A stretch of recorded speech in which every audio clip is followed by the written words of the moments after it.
I'm Liz Swenson. And I'm Shauna Lander. We're both moms. And we were both sucker punched in the face by motherhood. Right, but in different ways. And more importantly, we've lived to tell the tale. So now we want to help other new moms through that really sweet, really hard, really funny first year of new motherhood. Welcome to Surviving Baby.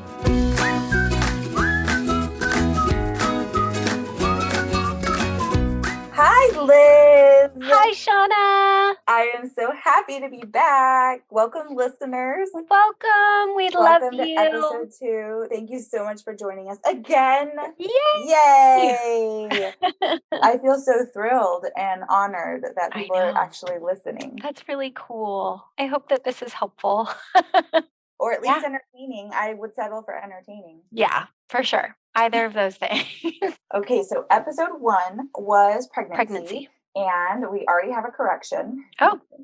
Episode 1, we went into vocabulary words or phrases from pregnancy. Is smegma not a word?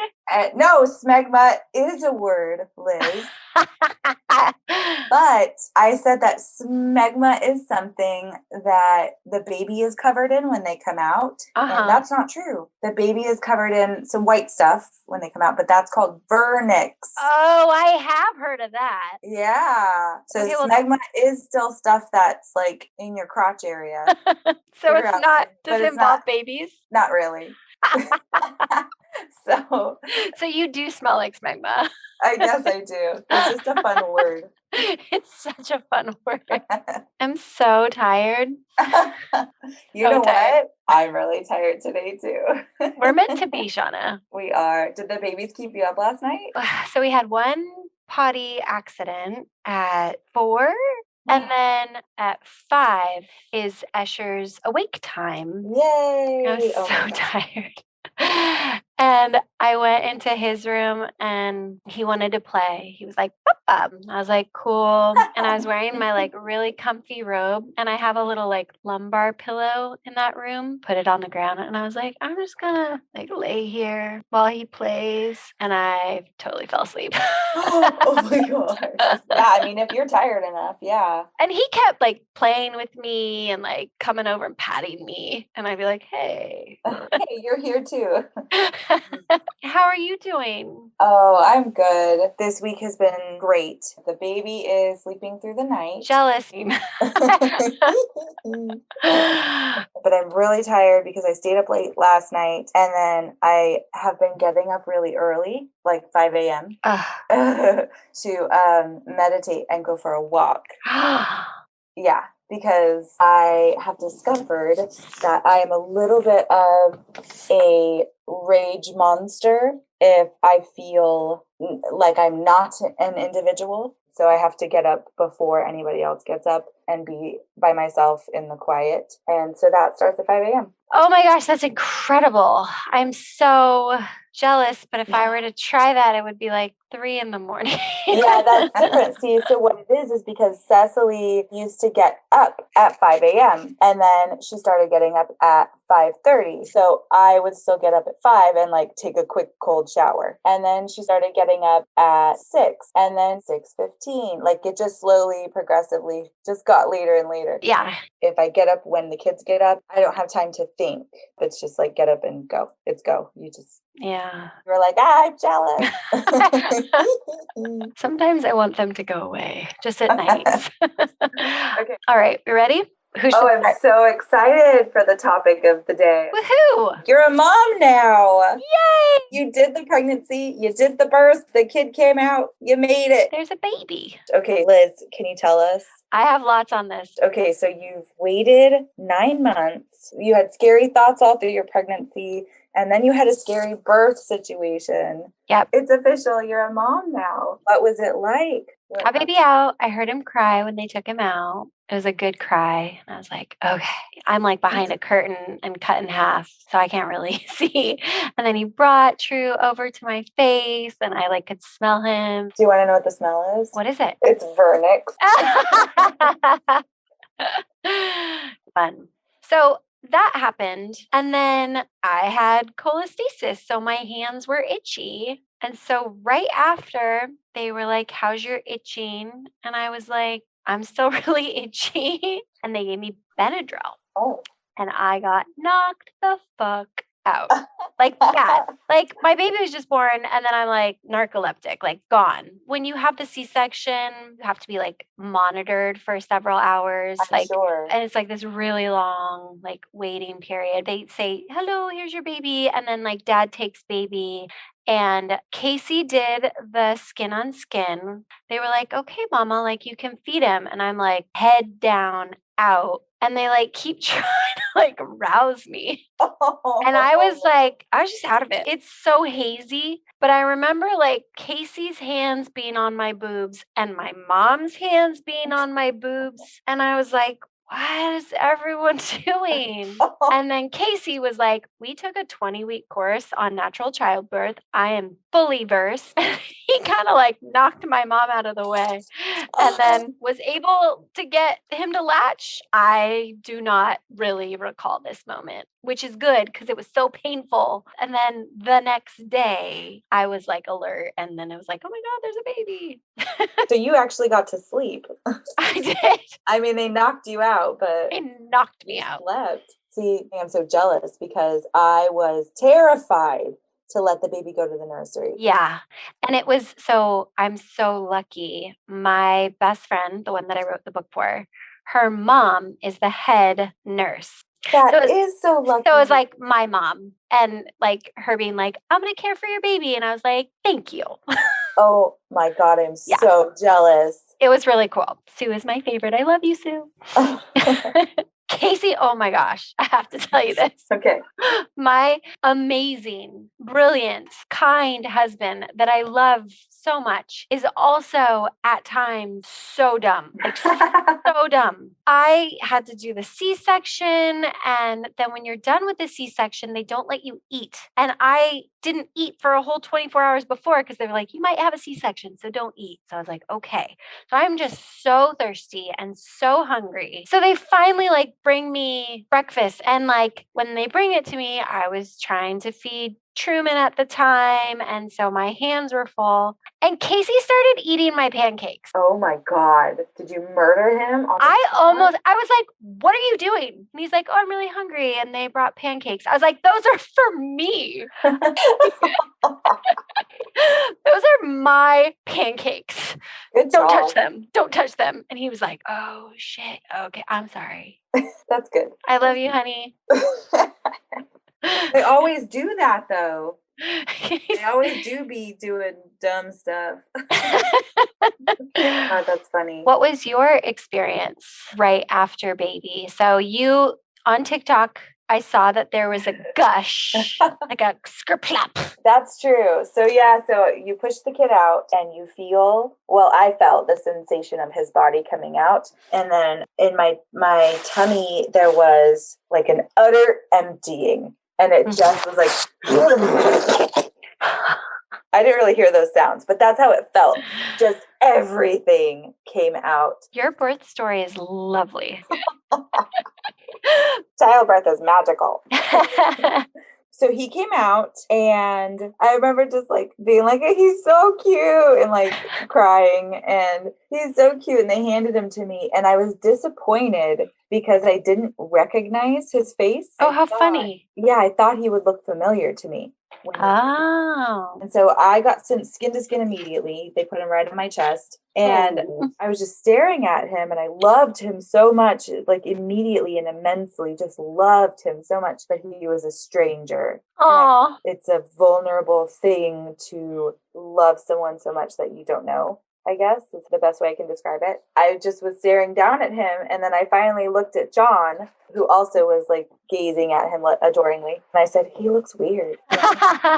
Did John stay with him? Yeah, well, John stayed with them in the room. So like we took him over to the warmer to weigh him and get his footprints for his birth certificate and whatever else they had to do. Very strange to have the baby across the room from me. That was a very strange feeling. So John stayed with him that whole time. But no, when they went to the nursery and went and took blood and did the shots and stuff, no, I don't know if you can. I know now that I'm saying that, like when they did the nursery, obviously Casey didn't go, but it was Katie's mom. So I felt comfortable with that. See, that's why I'm saying I'm so jealous because I was terrified to let the baby go to the nursery. But yeah, it is. I was kind of freaked out about that too. Like, don't lose him.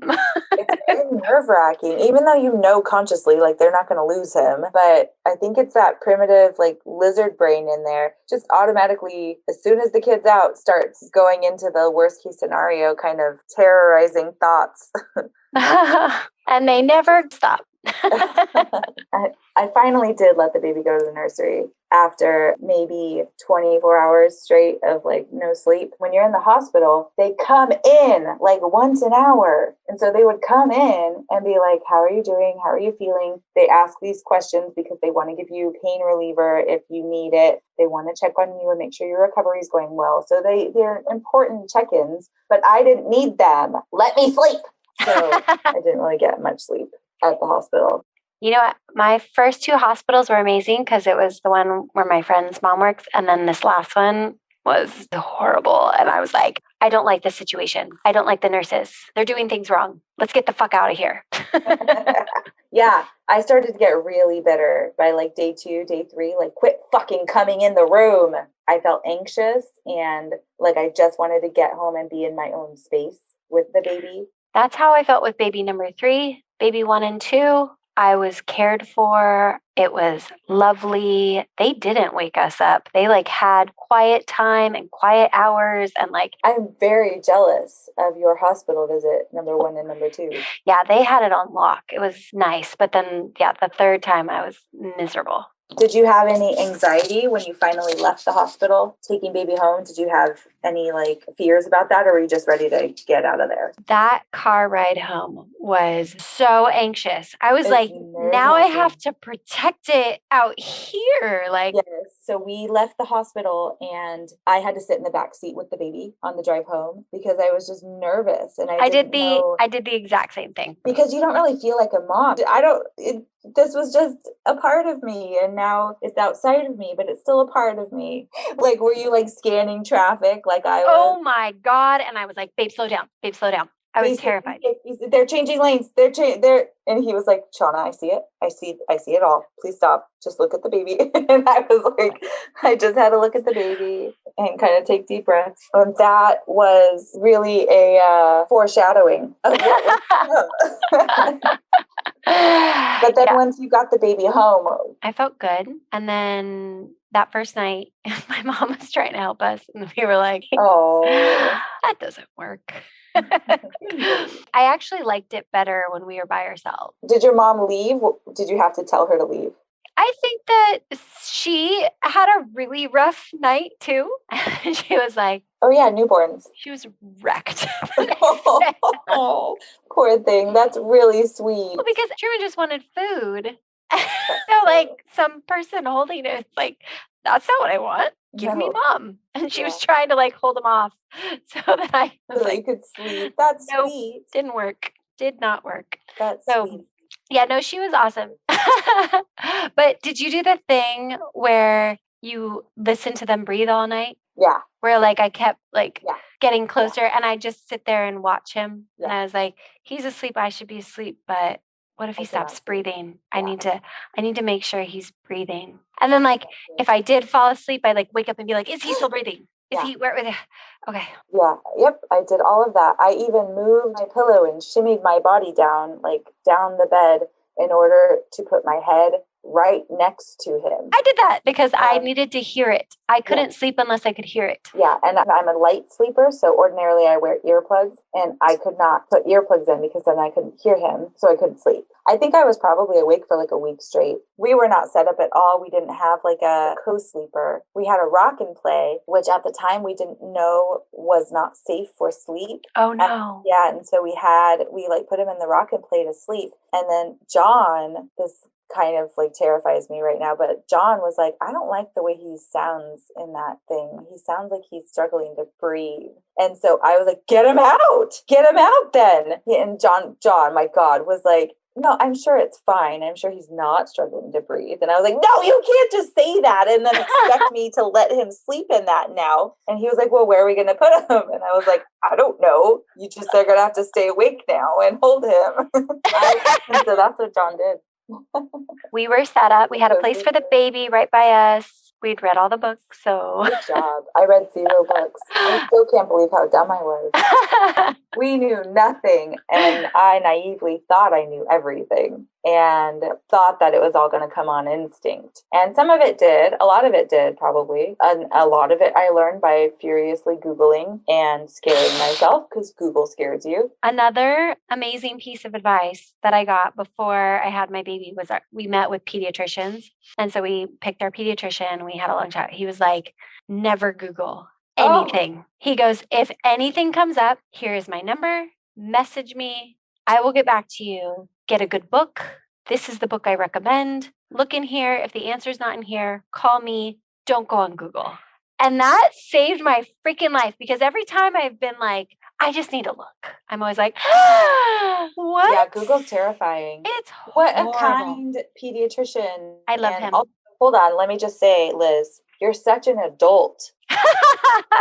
I was a child still. I didn't find a pediatrician. I want to say I was in the hospital when I finally called a pediatrician and was like, can you take us on Monday? I was definitely displaying my full Monica self during pregnancy. Monica Geller of Friends. Yes, Monica Geller of Friends, where I had my hand in the air like, I know the answer. But you knew the answer because you read it and researched. I was like, I know the answer. Researching. Because I am arrogant and naive. And you just think you know everything when you're really stupid. I just really like assignments, and I like to have a test at the end of it. That's adorable. Anyway, sorry, that was a total aside. That's okay. You were talking about having the baby at home. Okay, so day 5 for me at home, was the worst, because that was when I found out that I had ICP. That's right. How do you say it again? It's intrahepatic cholestasis during pregnancy, ICP. ICP. Okay. So yeah, I found that out, and I was just like such a mess. I couldn't stop crying. Because it's so dangerous for the baby. It was so dangerous for mom too? No, it's not. You just get itchy. That's so tragic. I know. Yeah. I would have been bawling too. I mean, I was bawling on day 5, but just, all the hormones. Well, that's okay. So the thing that I wish I knew that I did not know was the emotions. I had no clue. I'd read every book. And I felt like I was so prepared, and I was not prepared for how out of control my emotions would be, that I had no control over them whatsoever. And that I would just be like swinging from euphoria to like sobbing all the time. That was shocking. Worse than pregnancy. Yeah, it feels crazy. It was nuts. That's really funny, because that is the one thing that I was prepared for. I had read a whole lot about like what your hormones can do to you, so that when everything came, to my surprise and delight, I found it hilarious. So anytime I had a mood swing, all of a sudden I would dissolve into tears, and then I would just start cracking up, because I'd be like, oh, look, it's hormones. Look at the hormones are doing this. And I would be like naked and dripping from my tits and leaking from my eyes, clutching a tiny newborn with my adult diaper pulled all the way up to my belly button, going like, John, look at me, look, I'm postpartum. Oh my gosh, what a gift. Do you know how they say, like, to not engage with your like negative thoughts, like observe them. Yeah. How cool. You framed it in your head as like, look at those emotions. How incredible. Wow. It is really incredible, because it's going to happen. Even if you're trying to resist, if you try to resist, it just makes it worse. To frame it that way is so much better than what I did, because what I did was like, what is wrong with me? I'm supposed to be euphoric. I just had a baby. What are these negative emotions? Like, no. And they're like postpartum depression. And so I was like on the lookout for postpartum depression. Like, am I sad? Am I too sad? I feel like I'm feeling too sad. But like, if there's like a new mom out there, wow, what a gift to know that it's coming and then enjoy watching it. Like, wow. That's like mind blowing to me, Shauna. Like, how that's so cool. sweet. That is like going to change people's lives. Like, whoa. So what do you wish you would have known? Okay, so the emotions being insane. And like, now I just wish I knew what you knew. And then the other thing that I didn't know that I wish someone told me is you actually really want space from other people. Really do. Like I wanted everyone to leave, even my husband. I just wanted some time, some space, me, baby, like adjust. I didn't know that I needed and wanted that space so desperately. And so I did not set anything up that way. And so we had visitors constantly. And I was like, everybody go away. I just want to be with baby. That is a really good point. You really do just want to be alone. I had very few visitors purposefully. I kind of knew that about myself. I can talk about it at length when I'm removed from the situation, but when I'm in the situation and I'm going through it, I'm pretty private. And for me, I wanted John there though. I think so too, but I also like that alone time. You need that bonding time. I see how you would want that and why you would want that. I was so anxious that I needed my safe person to also bond, and so that I would know that the baby was going to be okay no matter what. What about you? What do you wish you knew? I wish I would have known that it's okay to let the baby go to the nursery. You are a new mom and you don't know what you're doing because you didn't read any books, or you don't know what you're doing because this is your first baby and there's a learning curve here. It's okay to let the baby go to the nursery for a couple of hours so that you can get some sleep, and they are very well taken care of. These are professionals. They know how to take care of newborns. It's their whole ass job. Still, your baby will be okay. Even if somebody told me ahead of time, I'm not sure I would have taken it on and been like, yeah, that's something that I subscribe to. But I wish I would have known that.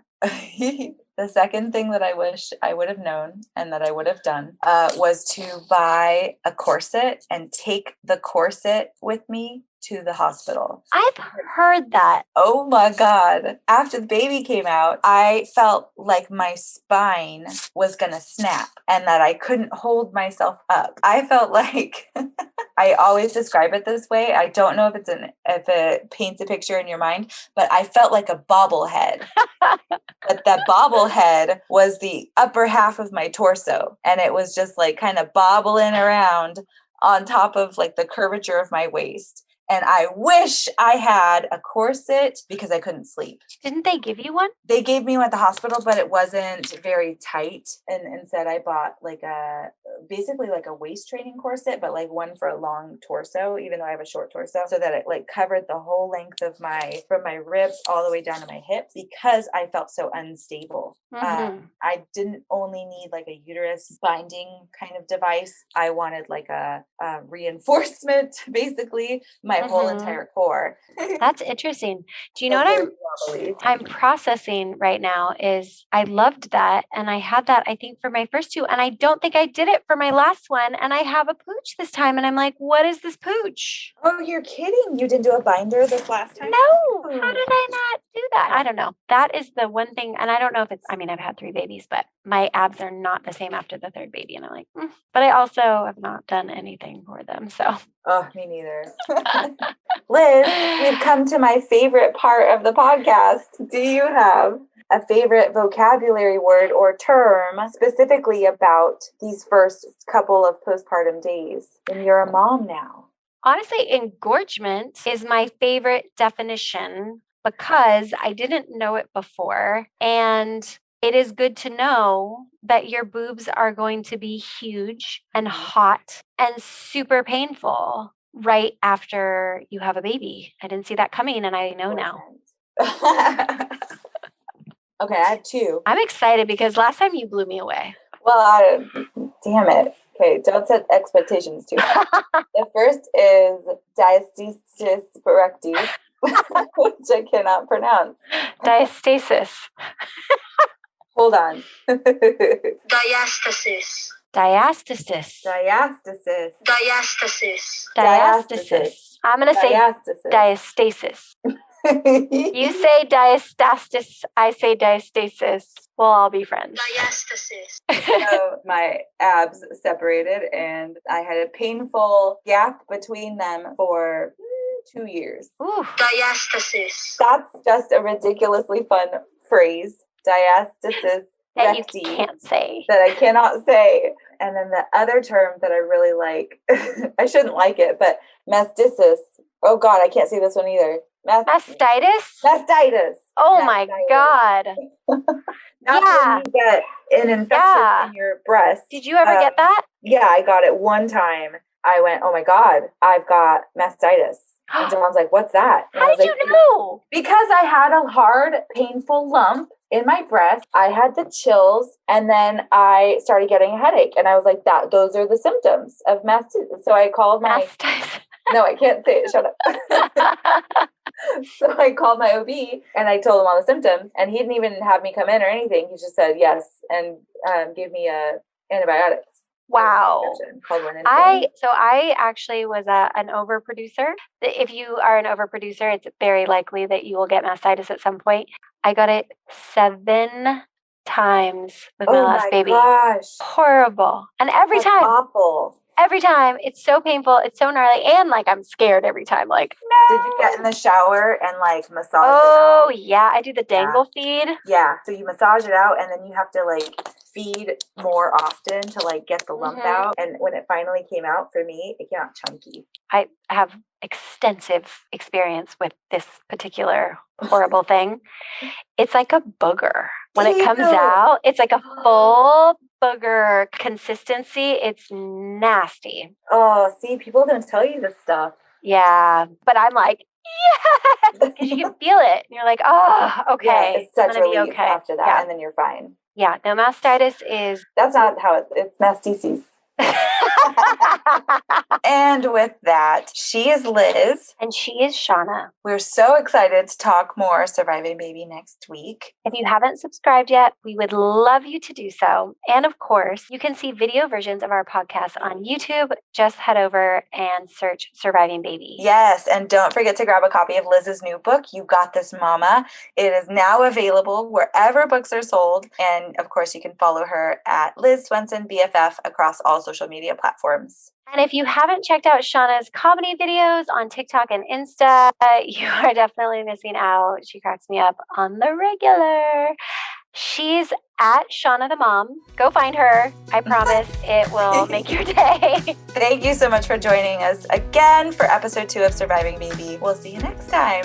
Bye. Bye.